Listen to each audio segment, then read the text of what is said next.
Bago tayo magsimula, salamat sa suporta mga idol. Pasensya na kung ngayon lang ulit ako makapag-upload dahil gusto ko sana pa 1K subscribe sana tayo bago mag-upload kaso masyado matagal kaya eto na ulit ako. Sa pagpapatuloy ng atin kwento. At sinabi ni Javier na pumasok, pwede na ako makapasok sa loob ng Mermaid Kingdom sa pagtataka nito. At sumagot ang mga mermaid na oo.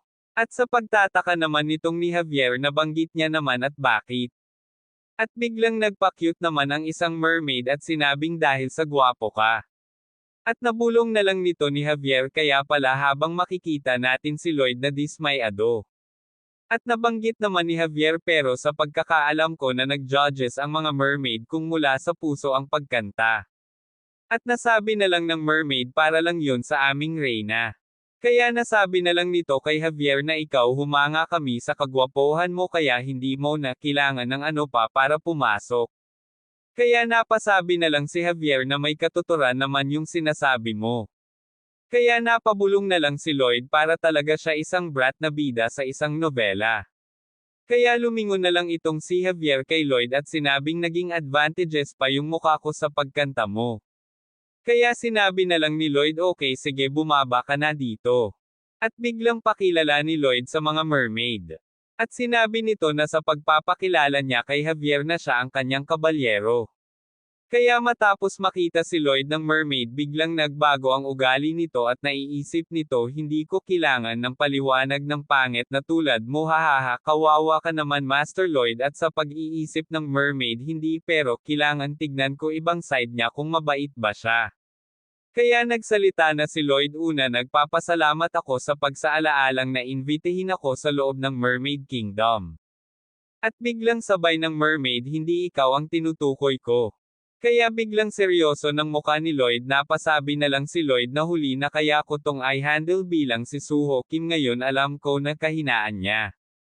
Kaya nagsalita si Javier at tinanong niya ang mermaid na pwede ba ako makahingi ng favor na pwedeng isama si Lloyd, bigla naman sinabi ng mermaid, bakit hindi habang namumula pa ito. Kaya napalingon na lang si Javier kay Lloyd habang seryoso ang mukha nitong si Lloyd at kinoskos niya ang mata at sinabing mukhang may tumalsik sa mata ko na tubig alat yung mata ko sobrang tuyo. Kaya napaisip na lang si Javier yan ang resulta ng maraming pagsubok sa buhay kaya binati niya na lang eto na good luck sa isip niya si Lloyd.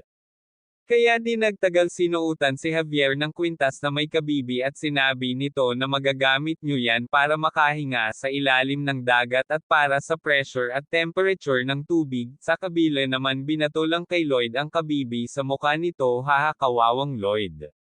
At di nagtagal lumangoy na sila papuntang Mermaid Kingdom at bigla na lang may nakita si Lloyd na nakumikinang na bagay at laking gulat nito nang makita niya isang malaking octopus na may isang city. At biglang banggit nito na alam kong may mga malaking mga halimaw pero iba ang isang ito kasing laki ng isang city. Kaya tinanong ni Lloyd ang katabi niyang mermaid na isa bayang octopus pero sinanggamutan lanang siya nito at di pinansin. Pero yung si Javier na yung nagtanong kung octopus ba ito agad naman siyang sinagot ng mermaid na siya ang protector ng Mermaid Kingdom ng napakahabang panahon. Kaya di nagtagal nakarating na rin sila sa palasyo ng reyna ng mermaid at sinabi nitong isang mabuting tao at isang pangit na tao saad ng reyna ng mga mermaid. At ako ang reyna ng mga mermaid pagpapakilala nito. Kaya lumingon si Lloyd kay Javier at sinabi nito kay Javier na mabuting tao tanungin mo siya kung pwede niya na samahan tayo saan ang hiyas ng katotohanan na may halong pangdismaya ang mukha ni Lloyd at sagot naman ni Javier kay Lloyd kailan pa ako naging tagapagsalita mo. Wala ako ibang masabi ngayon saad naman ni Lloyd kay Javier. Kaya bigla na lang ito tinawanan ng malakas ng reyna ng mga mermaid at sinabing huwag kang mag-alala pangit na tao na hindi ko ay discriminate ang kakilabot mong mukha italikod mo na lang ang ulo mo at magsalita ka hahaha kawawang Lloyd apong api. Kaya nagsalita na lang si Lloyd na ako si Lloyd Frontera na parito ako para sa hiyas ng katotohanan kaya kung pwede na pakisamahan ako kung nasan ang hiyas habang naka-side view ito.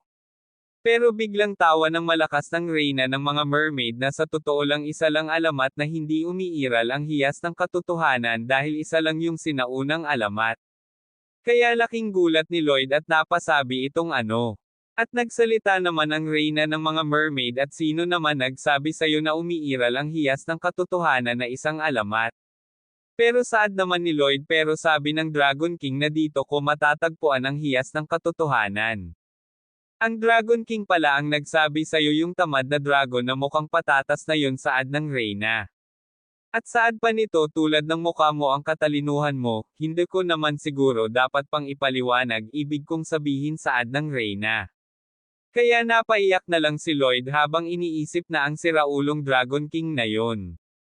Pero nagsalita naman ang reyna mukhang determinado ka makita ang bagay na yon. Bakit hindi mo tanungin ang protector ng Mermaid Kingdom total buhay na siya ng mahabang panahon? Kaya napatinong na lang si Lloyd sa reyna na nagsisalita ba ang octopus na yon? Isa kaya yun octopus isa ka bang mangmang saad ng reyna sa pang-asar kay Lloyd? Kaya hindi mapigil ang May na si Lloyd sa sinabi nito. Kaya nasabi na lang ni Lloyd na hayaan mo akong alamin kung totoo ang hiyas ng katotohanan or isa lang itong kwentong alamat. Kaya nasabi na lang ng reyna na sino naman makapagturo sa'yo kung umiiral ang bagay na yon pero sure ako kahit isa sa panahon na ito wala pang nakakaalam sa bagay na yan. Kaya napaisip na lang si Lloyd so ang posibilidad na umiiral yon at zero. Kaya humingi na lang nagpabor si Lloyd sa reyna. Kaya tinanong ng reyna kung anong pabor yun. Hayaan niyo ako na hanapin ang hiyas ng katotohanan kung walang problema sa reyna, at naiisip ni Lloyd na dyan ako magaling.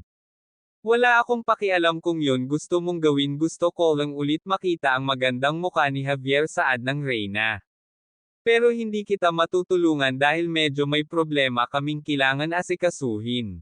Kaya napatinong na lang si Lloyd na anong klaseng maliit na problema. Hindi naman nagdalawang isip na sabihin ng reyna na hindi pa katagalan na nagbukas ang pinto ng Inferno sa ilalim ng karagatan kaya napatigil na lang si Lloyd. Kaya ang init na nanggagaling dito na aapektuhan ang North Pole pag hindi yun huminto lahat ng yelo doon ay matutunaw. Kaya pag nangyari iyon maraming mamamatay. Kaya nasabi na lang ni Lloyd na pag nangyari yung senaryo na yun labhang nakakatakot. At saad ng reyna may nakita pang butong dragon doon. Sino nakakaalam baka isang demonyo nagaling sa Inferno pa ang lumabas doon. Kaya nagnos-ibi ni Lloyd na dahil pinayagan nyo akong hanapin ang hiyas ng kayamanan ako si Lloyd Frontera pinapangakong iaalay ko ang akin leeg sa reyna. Kaya napalingon na lang si Javier kay Lloyd na namamangha para siyang isang Grandmaster. Kaya lumipat tayo kung saan nakatayo si Lloyd at Javier sa labas ng palasyo. Biglang yeyanito kay Javier na Tere na simula na natin hanapin ang hiyas ng katotohanan, saan naman tayo magsisimulang hanapin yun saad ni Javier kay Lloyd. Hanapin natin ang kahit anong malilit na detali na makukuha natin na sa paraang mabilis. Ang tinutukoy mo ba yung gate ng Imperyo sabi ni Javier kay Lloyd. Kaya kailangan natin mahanap yun sa bansang ito ba o kahit saan pa saad ni Lloyd. Kaya napaisip na lang si Javier kahit saan na ganun mo ba kailangan ang hiyas ng katotohanan. Kaya napasigaw na lang si Lloyd na hintayin mo ko hiyas ng katotohanan. Mga idol pwede bang patulong maka 1K subscriber para ganahan tayo mag-upload ng video. Kaya naman kung gusto mo na masubaybayan ang ating kwento ay i-open mo lang ang notification bell pagkatapos mo na mag-subscribe.